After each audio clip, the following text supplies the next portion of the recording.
Bismillahirrahmanirrahim. Assalamualaikum warahmatullahi wabarakatuh.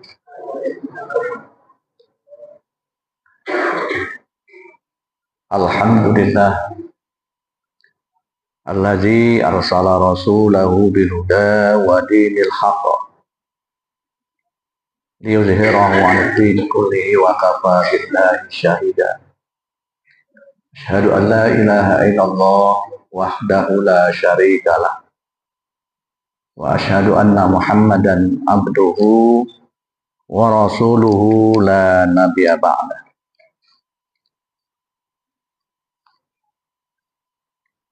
Pertama-tama kami mengajak kepada kita semua untuk senantiasa bersyukur dan meningkatkan ketakwaan kita kepada Allah Subhanahu wa Ta'ala. Selawat dan salam kita mohonkan kepada Allah, semoga dilimpahkan kepada Rasulnya Muhammad Sallallahu Alaihi Wasallam. Bapak Ibu para hadirin jamaah qiyam Ramadan yang dirahmati Allah.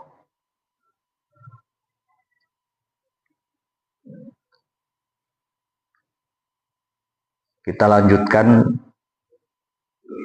bahasan kita, yaitu tentang faraid. Ya. Ini pada malam ketiga untuk mengingatkan kembali bahwasanya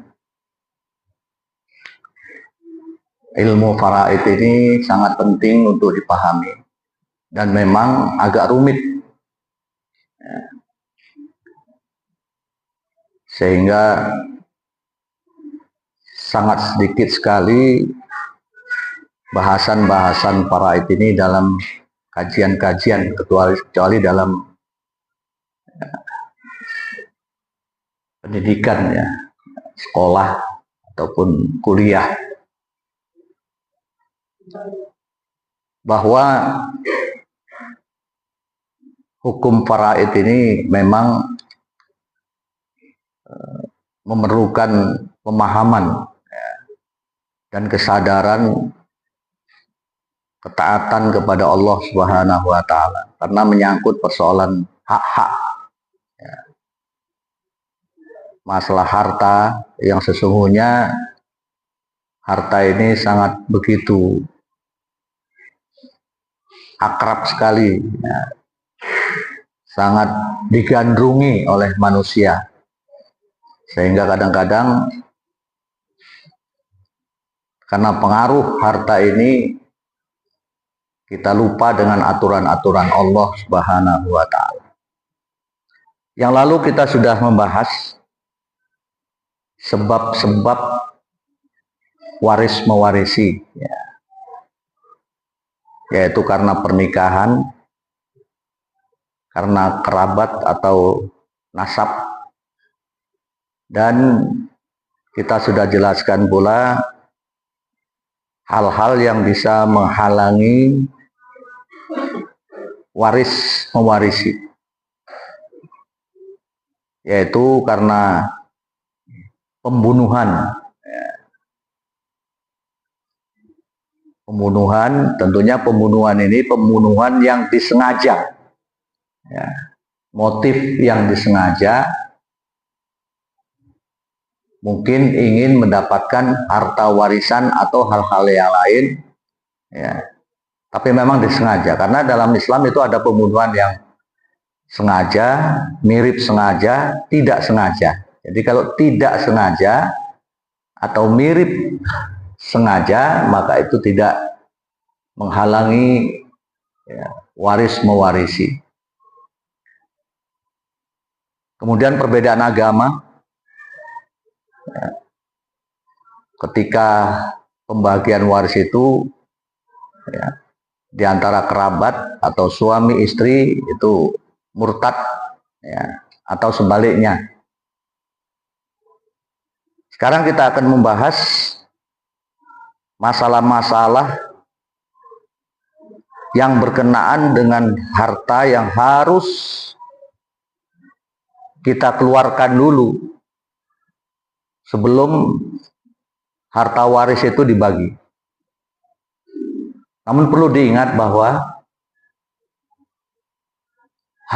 pembagian harta waris itu sebenarnya nggak boleh ditunda-tunda. Ya. Karena apa? Karena memang ini akan memberikan pengaruh, ya, baik tentang jumlah hak-hak yang akan kita peroleh ataupun pengaruh-pengaruh menyebabkan terjadinya perubahan-perubahan ahli waris itu. Semalam saya ada ditelepon oleh jamaah dari Dwi Kora tentang masalah faraid. Ya. Keluarga dia sekarang dalam kondisi konflik, gitu ya. Konflik. Ya. Ayah dia meninggal lebih dahulu, meninggalkan beberapa orang anak. Ya. Setelah itu menyusul anaknya yang pertama meninggal.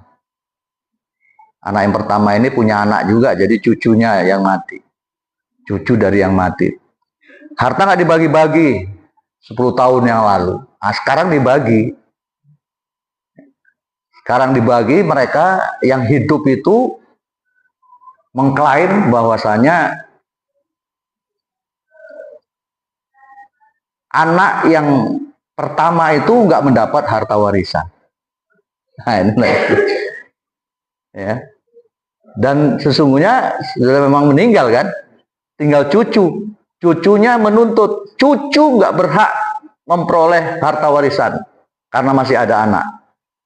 Ya memang kalau cucu itu, ya bapak dia meninggal lebih dulu dari kakeknya,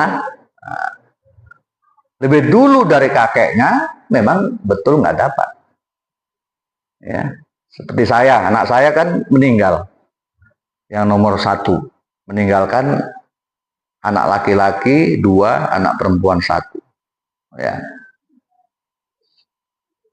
Seandainya ya, saya meninggal, tapi ya saya berdoa nanti dulu lah. Ya. Ngeri juga meninggal ini. Hal yang ditakuti manusia sebenarnya. Kita takut karena memang ya apa namanya, untuk mudik kepada Allah ini memang harus persiapan yang mantap ini, karena nggak bisa ditunda-tunda. Lain mudik kalau nanti ada lebaran, ya. Kalau nggak ada ongkos, nggak ada apa, bisa kita tunda tahun depan aja. Tapi kalau ini, kalau udah dipanggil Allah, mana bisa. Ya, jadi kalau saya meninggal saat ini, ya, anak saya masih ada, laki-laki perempuan. Maka cucu saya yang ditinggalkan anak pertama tadi yang meninggal, itu nggak dapat. Karena terdinding, terhijab oleh anak saya yang masih hidup. Nah, kasus yang Marga Nasution ini enggak. Ya, anaknya itu belakangan meninggal, bapaknya dulu yang meninggal. Ya. Mungkin waktu pertemuan pertama saya sudah sampaikan. Dalam kasus persoalan faraid, jangankan bilangan tahun, bilangan menit saja itu waris mewarisi. Ya, bilangan menit. Bapaknya meninggal jam 12, anaknya jam 12:05. Maka yang mewarisi itu anaknya. Ya. Anaknya itu sebagai ahli waris. Seandainya terjadi kecelakaan atau memang meninggal setelah biasa, cuman beda waktu. Nah, inilah hak yang harus ditunaikan. Jadi jangan kita itu menganggap asal ayah itu diwarisi. Ayah juga mewarisi. Saya mewarisi anak saya yang meninggal waktu itu. Ya, saya kira hartanya semua, istrinya di situ, anaknya kecil-kecil masih. Saya kira jumlahnya sekian. Saya ayahnya pasti dapat, ini maknya pasti dapat, kamu istrinya dapat, anak-anakmu dapat. Jumlahnya ini kita hitunglah faraid. Ya, sudah saya dapat sekian rupiah, istri saya dapat sekian rupiah, karena anak saya dalam suasana duka dan susah. Maka kami berdua rela, hak kami berikan kepada menantu kami. Udah untuk kamu semua, ya, untuk jadikan modal ngurus cucu bapak, ya, anak kamu. Nah, itu boleh kayak gitu. Ini menandakan kita mendahulukan hukum Allah. Ya, kita hitung berdasarkan faraid. Setelah itu hasilnya sudah nampak, kita serahkan kepada yang kita kehendaki, itu sah-sah saja, nggak masalah. Tapi kalau nggak dibagi hukum faraid, terus udah untuk kamu aja semua, itu namanya hukum Allah dikesampingkan. Ya. Atau dibagi menurut akal pikirannya, atau menurut hukum adat. Ya. Hukum adat orang Jawa bagi rata, orang Batak laki-laki dominasi, orang Padang laki-laki nggak dapat umpamanya. Nah, itu nggak boleh. Ya. Makanya udkhulu fisilmi kafah wala tattabi'u khutuwati syaiton. Khutuwati syaiton itu hukum-hukum yang bertentangan dengan agama Islam. Itu pengaruh-pengaruh setan, ya. Jadi yang pertama yang harus kita sisihkan, ambil dari harta faraid sebelum dibagi. Sudah meninggal, maka dihitung semua hartanya sudah dapat sekian. Tapi ini perlu dipahami juga dalam kultur Indonesia, ya. Ini agak beda dengan kultur Arab ini. Kultur Indonesia ada istilahnya itu harta gono gini. Nah, karena kalau di Arab itu semua punya laki-laki tuh. Karena perempuan nggak ada kerjanya di sana, soleh aja kerja. Ya, yang kerja bapak yang pernah ke sana lah kan melihat yang kerja di pajak itu laki-laki semua. Jadi dalam hukum positif, ya, berkenaan kompilasi hukum Islam, ada hukum gono gini di Indonesia. Laki-laki perempuan itu seolah-olah sama. Ya, makanya kalau PNS meninggal, ya, yang PNS-nya laki-laki, istri kan dapat pensiun ya. Itu gaji itu. Bukan punya laki-laki, itu diartikan kerjasama. Ya, sebaliknya juga gitu. Istrinya PNS, suaminya nggak kerja. Meninggal istrinya, dapat pensiun suaminya. Ya.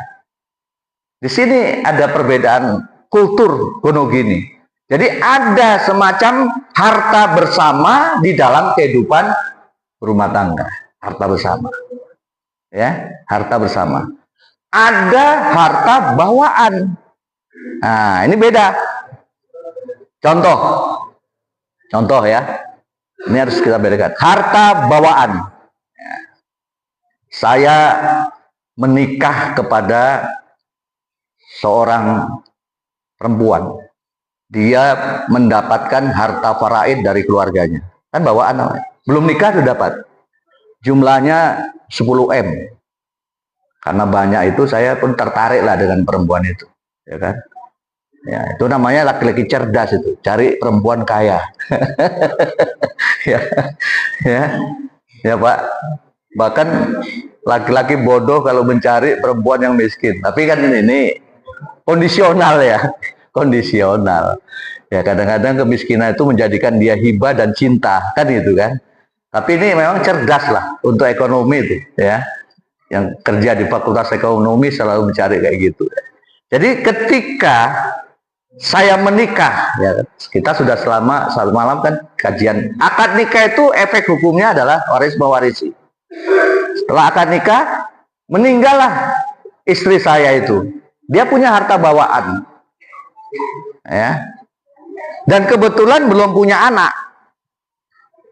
Dia belum punya anak. Dia, kalau saya pun hanya banyak, nggak masalah. Tapi yang mati dulu ya caranya jadi persoalan. Maka saya berhak mendapat setengah dari semua harta yang punya dia. Nah, ini harta bawaan ini. Kalau harta bersama beda. Saya menikah dengan seorang perempuan, nol ekonomi, ya nggak ada duit ini, ya menikah, kira-kira perjalanan hidup berumah tangga ya, 10 tahun, maka kami mampu mengumpulkan 10 miliar. Wah luar biasa ini. Saya udah 40 tahun bersuami istri. Ya, 1 miliar pun belum. Ya, 40 tahun. Ini 10 tahun 10 miliar. Sukses ini. Sukses. Meninggal istri. Ya. Ini dari nol ya.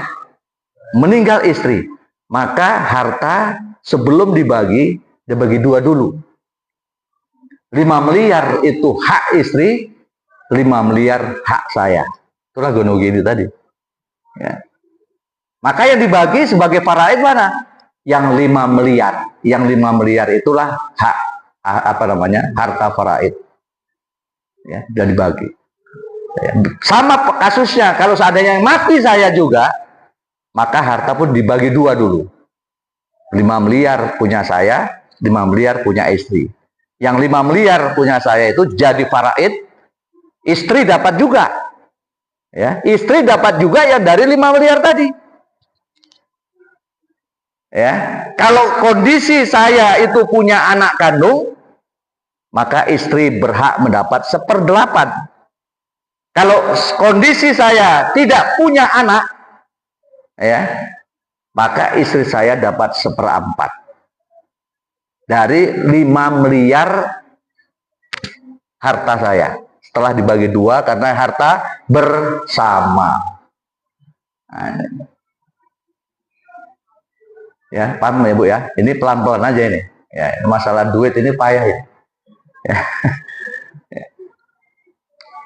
Jadi itu yang pertama, ya. Kita bagi dulu. Itu kultur di Indonesia, ada harta bersama dan ada harta bawaan. Baik, selanjutnya apa yang harus dibagi? Harus dikeluarkan dari harta faraid ini sebelum dibagi kepada ahli waris. Yang pertama tentunya hutang si mati. Nah, ini hutang ini tolong perlu dicamkan baik-baik. Kadang-kadang kita orang Muhammadiyah udah ngertinya kita hukum. Hutang ini tunda-tunda, ya kan? Ya. Ada juga orang Muhammadiyah, ya. Saya kan kede, ya kan? Asal ngutang tempat saya, asal kontan kede lain. Asal kontan, asal utang sama saya, kontan kede lain. Asal mau utang beras sama saya, tapi nggak pernah beli untuk sayur-sayurannya, untuk yang lain-lain. Beras saja utangnya.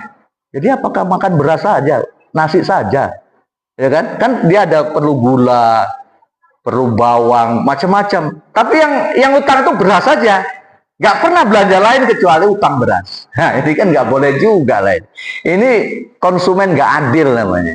Ya, konsumen nggak. Memang sentimen keagamaan di dalam persoalan ekonomi sampai sekarang itu belum menjadi ya kultur di Muhammadiyah juga. Saya Bu pernah juga jadi orang kaya, pernah ya. Sebentar itu. Dulu saya pernah punya minimarket besar punya saya di dalam Masjid Taufik itu, ya sebelum ada Indomaret ini, saya sudah mendirikan minimarket besar. Minimarketnya itu pun Toserba. Tahu Toserba Bu? Toko serba ada, kecuali mobil nggak ada dijual situ. Ya, pakaian ada, kelontong ada, semua ada. Asal mobil lewat itu belok tempat saya tuh, tempat saya. Karena nggak ada saingan. Indomaret belum ada, Alfamart belum ada. Wah, mewah lah. Ya. Omsetnya per hari kadang-kadang hampir 10 juta, 5 juta, 7 juta. Ya. Nah, itu waktu itu. Jadi ketika tahun 2005 muncullah Indomaret. 2005. Saya sudah mempunyai minimarket selama 7 tahun. 4 rumah dari saya. Indomaret itu kan punya orang ini. Cina ini. Mengakar, itu gurita. Mengerikan itu. Raksasa. Kenapa bisa begitu luar biasa? Karena mereka itu produknya langsung ke pabrik. Sehingga memangkas tiga pos, ya, agen itu, agen 1, agen 2, agen 3. Kalau kita kan ambil di grosir, agen 4. Setelah keuntungan itu dibagi sama 3 agen, sehingga kita keuntungannya pun kecil. Kalau Indomaret besar. Contoh sabun Lifebuoy itu kalau ngambil di pabrik itu cuman harganya nggak lebih dari 2.000, dijual 4.000, 100%. Kita ngambil di grosir 3.500. Makanya mereka itu ya pakai lampu begitu mewah, ya, AC begitu, nggak kan takut rugi karena semuanya murah. Kita dari grosir, ya ini supaya kita paham. Makanya sekarang Muhammadiyah punya lokmat, tapi sayangnya kurang orang ya, berminat. Saya berminat, minatnya aja, tapi modal nggak ada. Minatnya ada, karena keuntungan itu kalau sudah ada modal itu sudah ada sama kita di tangan, itu luar biasa. Jadi Bu, setelah berdirilah Indomaret, ya saya nangis juga lah saya. Orang-orang persyarikatan itu yang namanya Muhammadiyah juga bangga lah melewati minimarket saya belanja di Indomaret dengan bawa nenteng sambil nengok ke diri saya. Awak di dalam sepi, dari 8 juta satu hari menjadi 500.000, 300.000 satu hari. Bayangkan, terpaksa saya pulangkan orang-orang kampung yang kerja sama saya. Saya pulanglah nggak sanggup saya gaji. Sentimen keagamaan nggak ada. Padahal harganya sama loh, sama. Lifebuoy 4.000, sana pun 4.000, tapi saya untungnya cuma 500, Indomaret untungnya 2.000. Dia nggak membedakan itu. Ya, orang-orang Islam itu ngelewati rumah saya, yang tadinya ngasih belanja sama saya sudah ada Indomaret. Karena tempat saya nggak palari, AC-nya nggak dingin kali, agak panas. Karena kalau dingin kali nggak bisa untuk bayar AC, ya kan? Nah, kalau di Indomaret masuk, waduh, masuknya aja rasanya kita nggak di bayar mahal pun jadilah. Gitu. Nah, luar biasa, ya. Kemudian ingat kalau di Indomaret, kalau belanja nggak ada balik, itu ibu kan suruh relakan ya, 100 perak saja nggak ada balik. Dikali yang belanja itu 10 juta atau 1 juta satu hari, itu berapa? 100 juta, Bu. Untuk apa itu? Untuk dakwah mereka, gereja. Sementara kalau saya untung bisa saya zakat, kan gitu kan. Nah inilah, ini yang terjadi. Ya, terakhir saya nggak sanggup, bangkrut, tutup. Ya, tutup. Ini sentimen keagamaan atau sentimen organisasi belum ada, Pak. Sampai sekarang saya jual beras, punya ustadz lagi, kami kerjasama. Tapi sebagai satu organisasi kurang minat juga. Ya, satu saja nanti terjadi ada batu itu sudah tersebar. Oh, punya Pak Ma'ruf itu berasnya ada batunya itu. Ya, padahal diganti bisa. Masih senang belanja tempat Cina. Nah, ini dia. Masih senang belanja tempat Cina. Kalau seandainya untung banyak, saya jadi orang kaya. Atau dia kan bersyukur ya. Ya. Kan ya, Ustadz kami kaya. Ya, pimpinan cabang Muhammadiyah kaya. Ini enggak, ada semacam irinya. Nah, ini ya. Ini sentimen organisasi, sentimen keagamaan belum ada. Jadi hutang ya itu perlu wajib dibayar. Dalam satu hadis, kita berutang kepada seorang, kalau niatnya sudah tidak mau bayar, maka Allah nggak akan bayar. Tapi kalau niatnya kita membayar, tapi kondisinya belum mampu, mati kita belum terbayar, Allah pasti membayar hutang kita. Nah, jadi jangan coba-coba kita mengkhianati hutang piutang ini. Ya, artinya niatlah kalau kita berutang akan membayar. Jangan sampai kita berniat tidak akan membayar hutang. Allah tidak akan bayar itu. Hati-hati persoalan hutang. Jadi ini Orang yang mati wajib ya dibayar utangnya dulu. Ya. Apakah utang kepada tetangga, utang kepada bisnisnya, utang kepada organisasi, ya ini uang iuran, tengok uang iuran.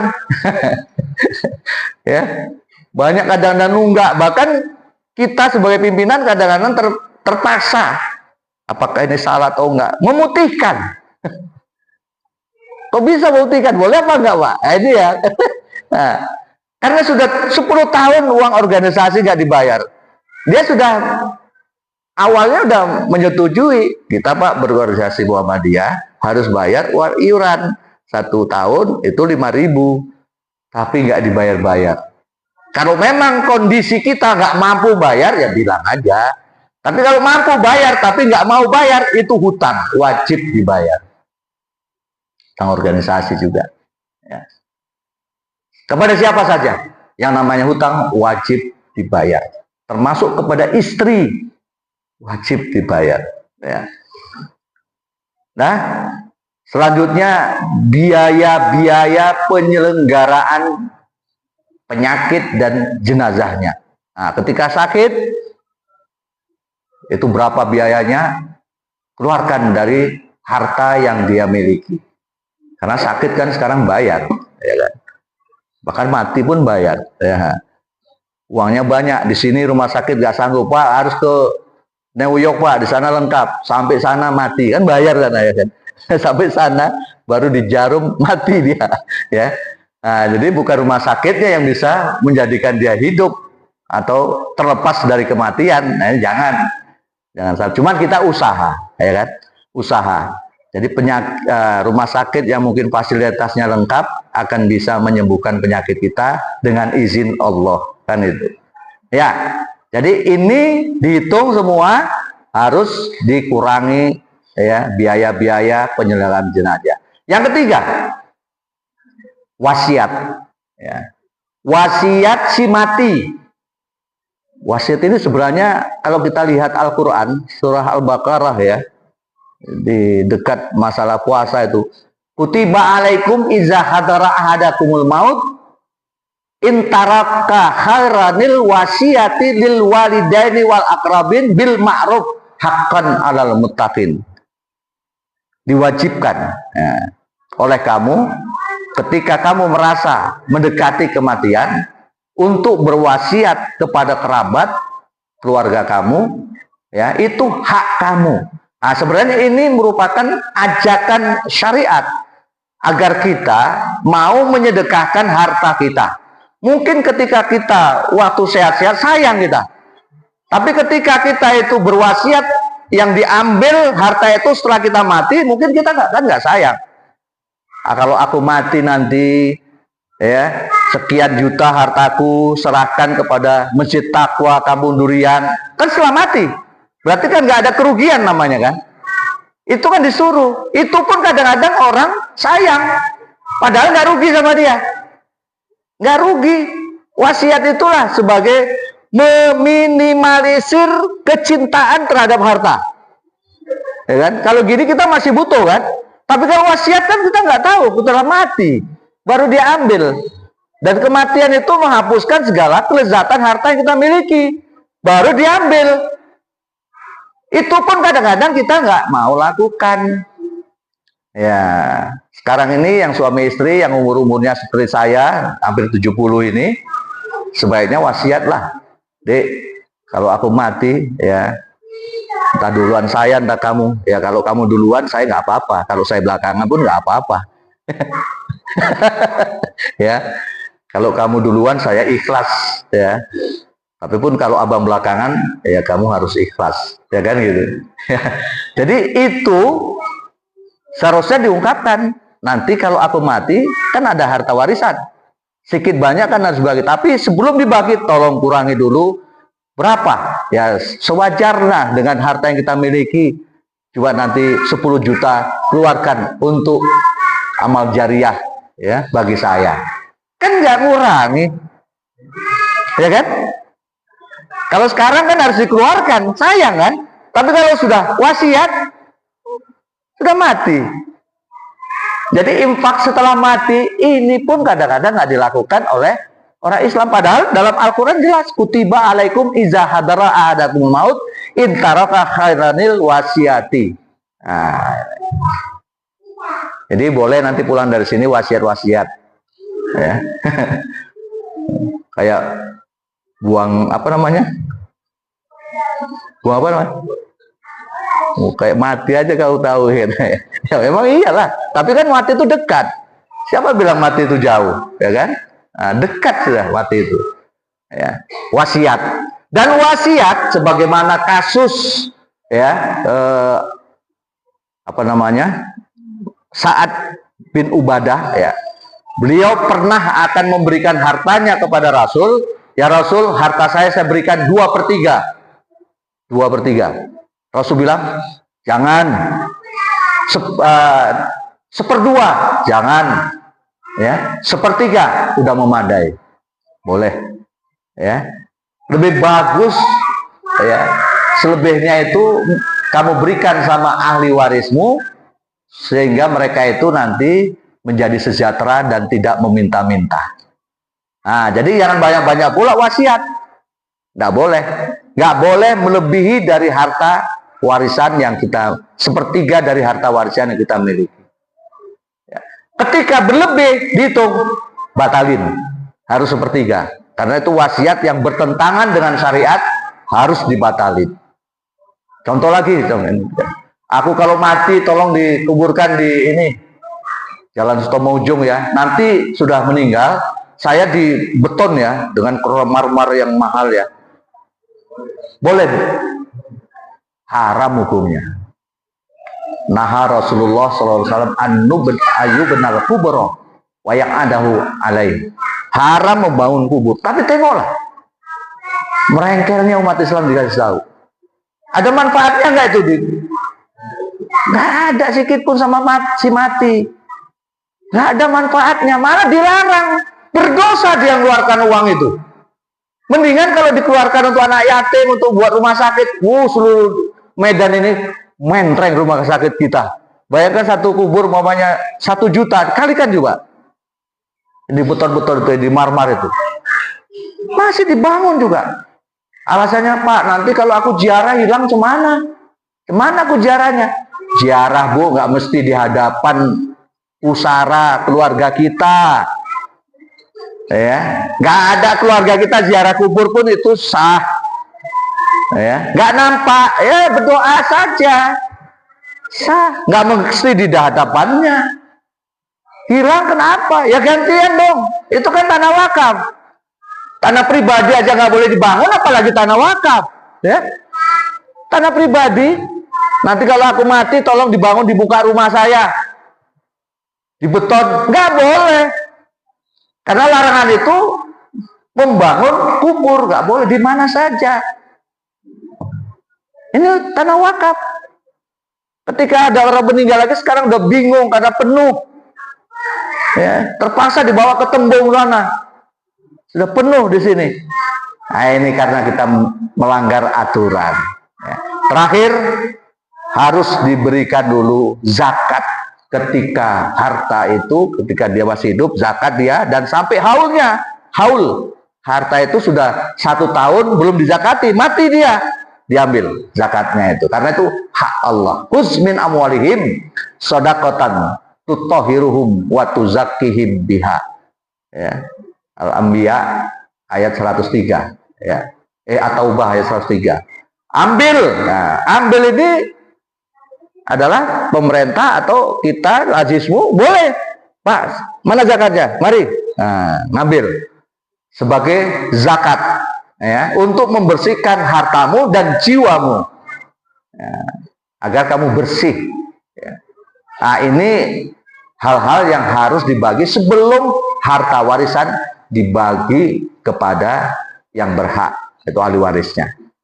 Ya, barangkali sampai di sini dulu karena waktu sudah hampir jam 9 lewat kurang 15. Mudah-mudahan kajian ini, ya, kita dapat pahami sebagai seorang muslim lebih, ya, taat untuk mengikuti aturan-aturan Allah karena kita sudah paham, dan Allah akan memberikan barokah kepada kita dalam masalah kehidupan kita dan harta kita. Lebih kurang mohon maaf. Assalamualaikum warahmatullahi wabarakatuh.